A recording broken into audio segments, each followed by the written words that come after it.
Il est difficile d'imaginer que, de nos jours, certaines populations vivent encore selon des modes de vie très traditionnels. Au lieu d'utiliser l'électricité ou le gaz, elles se reposent sur le feu et leurs vêtements sont fabriqués à partir de peaux d'animaux ou de feuilles. Certains de ces peuples sont en contact avec le monde extérieur, mais ont choisi de rester fidèles à leur mode de vie unique. D'autres protègent jalousement leur territoire et sont prêts à tout pour le défendre.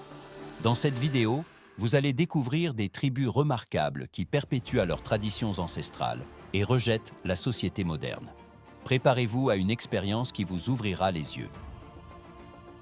Numéro 10. La tribu Asmat. Le peuple Asmat vit le long de la côte sud-ouest de la Nouvelle-Guinée et s'étend sur une superficie d'environ 19 000 km² avec une population d'environ 70 000 individus. Cette tribu est connue pour sa culture et ses traditions uniques. Les Asmat vouent un profond respect aux arbres et croient qu'ils peuvent transmettre leur force aux humains. Ce lien sacré nourrit leur passion pour la sculpture sur bois.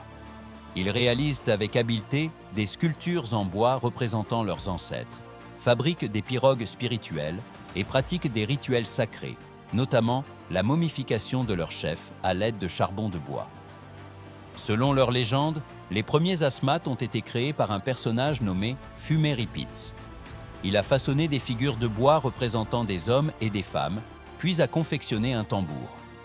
En jouant du tambour et en chantant, il donna vie à ces statues, qui se mirent à danser, devenant ainsi les premiers membres de la tribu Asmat. Les Asmat croient à une forte analogie entre l'homme et l'arbre. Selon eux, les jambes sont comme les racines, le torse représente le tronc et la tête symbolise la cime. Tout comme un arbre peut grandir et prospérer pendant des années, un être humain le peut aussi, mais des mauvais esprits peuvent perturber ce cycle. Lorsqu'une personne meurt prématurément ou de manière inexpliquée, les Asmat pensent que des esprits malveillants en sont responsables. Pour contrer cette influence, ils sculptent des représentations en bois des défunts à partir d'arbres comme le palétuvier, le teck ou le sagoutier. Ces sculptures, appelées CDWE, jouent un rôle essentiel dans leur rite funéraire. Une fois les statues terminées, les villageois se réunissent pour un rituel. Ils jouent du tambour et dansent afin d'aider l'âme du défunt à passer dans l'au-delà. Ensuite, ils transportent la statue au cœur de la forêt, la brisent en morceaux et la recouvrent de feuilles de palmier, conformément aux coutumes ancestrales. Cependant, une partie plus sombre de leur histoire révèle que les Asmat ont pratiqué le cannibalisme jusqu'à la fin du XXe siècle. Ils croyaient que la mort d'un proche devait être vengée, ce qui les poussait à tuer des membres d'autres tribus et à les consommer. Les têtes des victimes étaient même utilisées pour marquer le passage des garçons à l'âge adulte.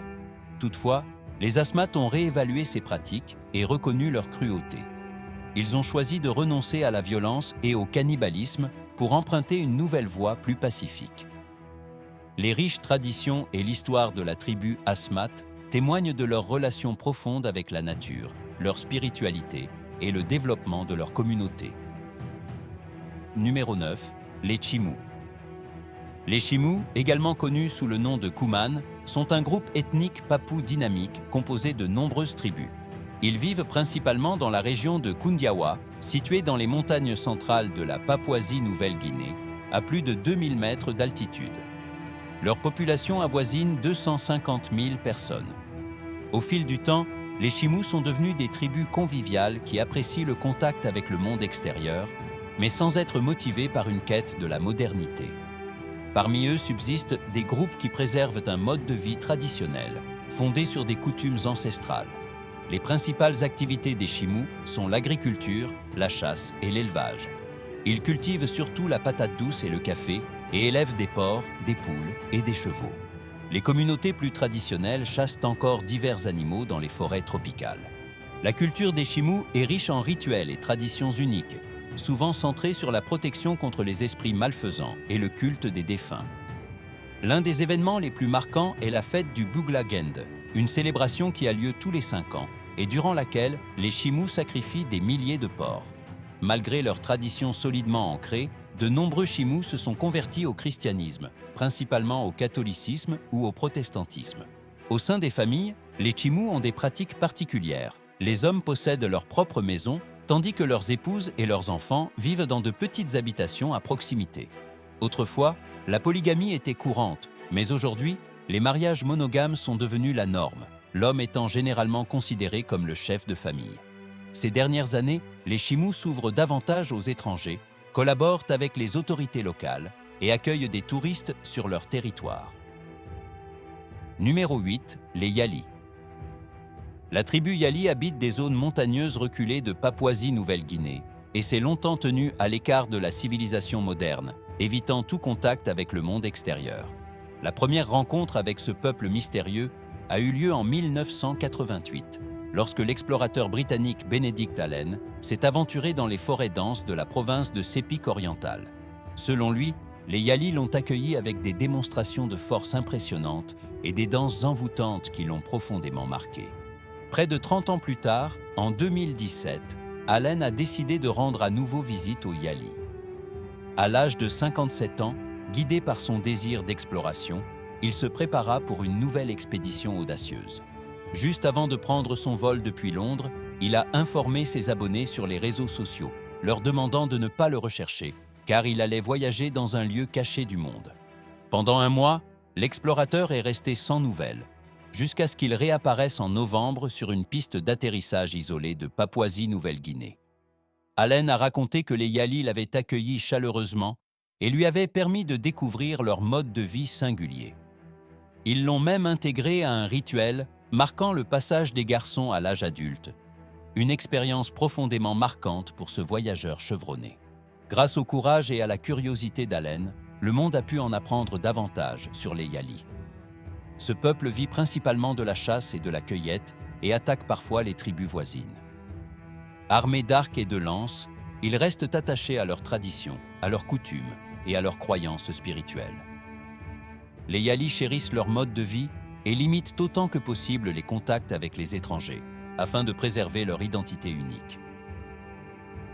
Numéro 7, les Surma. Les Surma sont un groupe ethnique fascinant que l'on trouve principalement en Éthiopie, avec une présence plus réduite au Soudan du Sud. Ils sont constitués de 3 tribus, les Turgas, les Shai et les Baal. Bien qu'elles aient leurs différences, elles partagent des traditions et des valeurs similaires. Les Surma vivent en étroite harmonie avec la nature et se consacrent à l'élevage du bétail et à l'agriculture. Ils résistent fermement à toute influence extérieure, car ils tiennent à leur mode de vie autonome. Cela a malheureusement engendré des conflits avec les gouvernements éthiopiens et sud-soudanais, qui tentent régulièrement de leur imposer la modernité, parfois avec des conséquences tragiques. Pourtant, les Surma ne sont pas un peuple hostile aux étrangers et ouvrent parfois leur territoire aux visiteurs, même s'ils préservent de nombreuses coutumes. L'un des aspects les plus emblématiques de leur culture est l'ornementation des femmes Surma. Elles portent plusieurs anneaux aux oreilles et au nez, mais surtout, elles arborent un large plateau labial, un disque d'argile qui peut dépasser 20 cm de diamètre. L'insertion de ce disque est un processus délicat.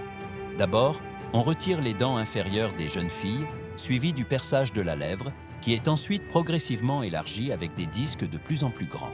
À leurs yeux, la taille du disque accroît la beauté d'une jeune fille et permet à sa famille de recevoir un important troupeau de bétail en dot lors de son mariage. Bien que cela puisse sembler choquant, les jeunes filles Surma se soumettent volontairement à cette tradition pour souligner leur beauté. Elles considèrent leur corps comme une œuvre d'art sur laquelle elles célèbrent fièrement leur individualité. Chaque apparence unique est le reflet de leur esprit créatif, incarnant leur identité et leur héritage. Numéro 6, les Moshen. Les Moshen constituent un groupe ethnique austronésien remarquable, établi dans les îles Andaman, le long de la côte ouest de la Thaïlande et dans l'archipel Mergui en Birmanie. Ils sont environ 3000, répartis en tribus nomades qui passent la majeure partie de leur existence en mer.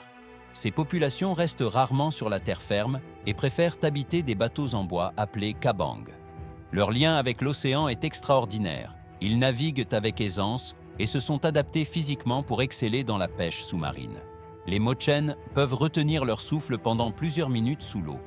Des scientifiques ont découvert qu'ils possèdent une rate plus volumineuse que la plupart des gens, ce qui les aide à plonger à de plus grandes profondeurs. De plus, ils ont la capacité de mieux voir sous l'eau salée, sans irritation oculaire. Selon les légendes Mochen, leurs ancêtres vivaient autrefois sur Terre et servaient un roi dont la fille fut emportée par la mer.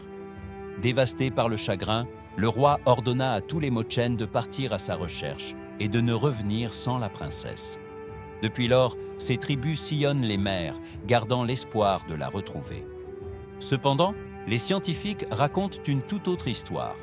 Les recherches sur l'ADN révèlent que les Mochen descendent des populations austro-mélanésiennes installées autrefois dans l'archipel de Rio, en Indonésie. Comme les Mochen actuels, ces ancêtres étaient également des nomades qui vivaient sur Terre jusqu'à ce que certains choisissent de partir en mer pour la pêche. Pour les Mochen, leurs bateaux ne sont pas de simples embarcations, mais de véritables foyers. Les familles y cuisinent, dorment et vivent ensemble. Une famille de 5 personnes peut y résider confortablement.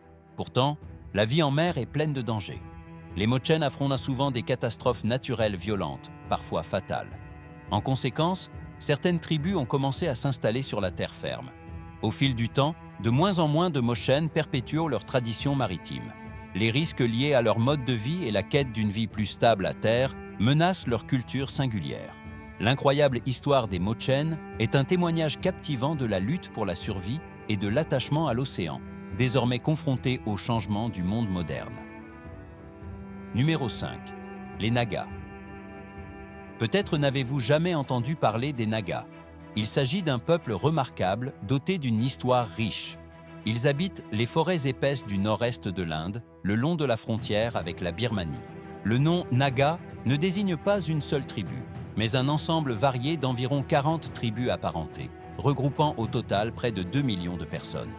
Depuis des siècles, les Nagas subsistent grâce à la chasse et à l'agriculture. Ils sont réputés pour leur bravoure et leur force. Certaines légendes racontent que leurs guerriers affrontaient des tigres en combat singulier. Aujourd'hui, ils pratiquent aussi la poterie et la ferronnerie, preuve de leur créativité et de leur savoir-faire. Dans les familles Nagas, les hommes occupent traditionnellement une position d'autorité, mais les femmes ont aussi leur propre rôle et responsabilités. Elles s'occupent de la gestion du foyer et de l'éducation des enfants. Fait singulier, lorsque les fils se marient, ils héritent de la maison familiale, tandis que les parents s'installent ailleurs et construisent une nouvelle demeure. Bien que les Nagas mènent une existence apparemment paisible, leur passé est marqué par la violence.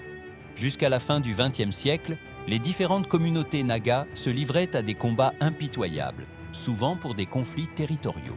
Quand un guerrier Naga tuait un ennemi, il lui prenait la tête en guise de trophée. Plus il collectionnait de têtes, plus son honneur et son statut au sein de la communauté grandissaient. Ceux qui recherchaient la gloire étaient souvent couverts de tatouages, symbolisant leurs exploits sanglants. L'histoire des Nagas est un témoignage de résilience et d'évolution, illustrant leur passage de redoutables guerriers à une culture fière et dynamique. Numéro 4. Les Bataks. Les Bataks sont les habitants autochtones de Sumatra, en Indonésie, dont les principaux villages se concentrent autour du lac Toba. Fait surprenant, ils font remonter leurs origines à des tribus venues du nord de la Birmanie, ce qui signifie que leur ascendance remonte jusqu'à l'Himalaya. La séparation a eu lieu à l'époque néolithique, et depuis, les Bataks vivent à Sumatra, considérant comme leur terre natale. Les Bataks sont connus pour leur culture unique. Ils continuent de pratiquer des activités traditionnelles telles que la chasse, l'agriculture, la cueillette et l'élevage. Les rituels d'adoration des ancêtres occupent une place essentielle dans leur vie, notamment en ce qui concerne leurs croyances sur l'au-delà. Les funérailles ont pour eux une grande valeur et s'accompagnent souvent de cérémonies élaborées, avec danse et chants, qui reflètent leur profond respect pour les défunts. Aujourd'hui, les Batak Toba se considèrent comme un peuple pacifique et hospitalier. Ils vivent dans des maisons typiques, maîtrisent l'écriture de leur propre langue et fabriquent de magnifiques bijoux et poteries. Cependant, il n'en a pas toujours été ainsi. Les Bataks se divisent en 4 groupes et jusqu'au début du XXe siècle, ils étaient redoutés pour leur hostilité envers les étrangers. Leur société était marquée par des pratiques rigoureuses comme l'esclavage patriarcal, et ils pratiquaient même le cannibalisme. Les criminels y étaient vus comme des êtres inférieurs méritant un châtiment cruel. Après une exécution publique, leur corps était consommé lors d'un rituel. Si cela peut sembler choquant aujourd'hui, les Bataks affirment fièrement avoir renoncé à ces pratiques. En somme, Les Bataks possèdent une histoire riche, marquée par une profonde transformation, passant de traditions violentes à une existence plus paisible. Numéro 3. Les Kazakhs de l'Altaï. Les Kazakhs de l'Altaï forment un groupe ethnique minoritaire mais remarquable, vivant dans le district de Kosh-Agach, dans la République de l'Altaï, en Russie. Ils sont un peu plus de 10 000 et perpétuent une tradition exceptionnelle. La chasse avec des aigles royaux. Aujourd'hui, seule une centaine d'entre eux pratiquent encore ce savoir séculaire. Chasser avec des aigles est loin d'être simple. Avant que ces majestueux rapaces puissent traquer leur proie, ils doivent être apprivoisés. Les Kazakhs de l'Altaï se rendent dans les montagnes à la recherche de nids d'aigles et choisissent des aiglons âgés de moins de 4 mois, car les aigles plus âgés sont presque impossibles à domestiquer. Les chasseurs préfèrent les femelles, car elles sont plus grandes et plus agressives à la chasse. Une fois l'oisillon choisi, les Kazakhs consacrent des mois à instaurer une relation de confiance. Quand l'aigle apprend à obéir à son maître, il est enfin prêt pour sa première chasse. Cette activité impressionnante se déroule le plus souvent en hiver, et les proies sont surtout des renards, des corsacs et parfois des lièvres. Le chasseur se déplace à cheval avec l'aigle perché sur son épaule. Lorsqu'il aperçoit une proie potentielle, il la surprend pour la faire fuir et libère l'oiseau. D'un puissant battement d'ailes, l'aigle prend de la hauteur avant de piquer subitement vers sa cible pour la saisir. Ce partenariat est profond. Entre le chasseur et l'aigle se tisse un lien fort et l'oiseau apprend à prendre goût à la chasse. Après 6 à 8 ans, les chasseurs relâchent les aigles dans la nature afin qu'ils puissent poursuivre leur vie et se reproduire. Malgré ces quelques années passées avec les humains, les aigles royaux peuvent vivre jusqu'à 30 ans à l'état sauvage. Cette période de domestication n'altère donc pas leur avenir. La tradition de la chasse avec des aigles remonte au Xe siècle, lorsque les Khitans, un peuple nomade originaire de Mandchourie, l'ont introduite. Aujourd'hui, les Kazakhs de l'Altaï s'efforcent de préserver cet héritage remarquable et de transmettre leurs connaissances aux générations futures. Numéro 1. Les hommes squelettes. Dans la province de Chimbu, en Papouasie-Nouvelle-Guinée, existe une tribu étonnante connue sous le nom d'hommes squelettes. Ce peuple observe des coutumes frappantes qui suscitent la fascination de nombreux gens. Lors de leurs rituels dramatiques destinés à chasser les mauvais esprits, les hommes commencent par peindre leur corps en noir, puis appliquent dessus de la peinture blanche pour ressembler à des squelettes humains.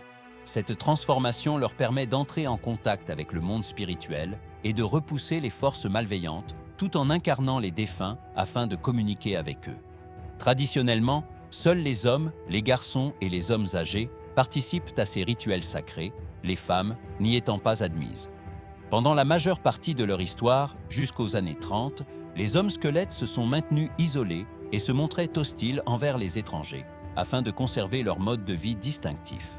Toutefois, lorsque des scientifiques sont arrivés pour la première fois sur leur terre, la tribu a décidé de s'ouvrir. Dès lors, on a pu mieux comprendre leurs incroyables coutumes et leur quotidien. Aujourd'hui encore, les hommes squelettes préservent ces traditions uniques. Ils vivent de la terre en pratiquant la chasse, l'agriculture et la cueillette, se nourrissant de baies, de fruits et de viande. Dans cette communauté, les tâches les plus ardues reviennent aux femmes, tandis que les hommes se consacrent à la chasse ou aux rituels. Fait notable, la tribu a réalisé que les touristes pouvaient apporter des avantages plutôt que des menaces. Désormais, ils accueillent les visiteurs dans leur village en échange de divers cadeaux. Cette nouvelle ouverture a positivement changé leur vision des tribus voisines, car ils ont mis fin à leurs attaques passées et adopté une existence plus pacifique, tout en préservant fièrement leur identité unique. Nous espérons que cette vidéo vous a plu. Si vous souhaitez découvrir d'autres vidéos que nous avons préparées pour vous, cliquez sur l'une d'elles à l'écran ou visitez notre chaîne. Et n'oubliez pas de vous abonner et d'activer la cloche de notification. Cela nous aide énormément et signifie beaucoup pour nous. Merci d'avoir regardé et à très bientôt.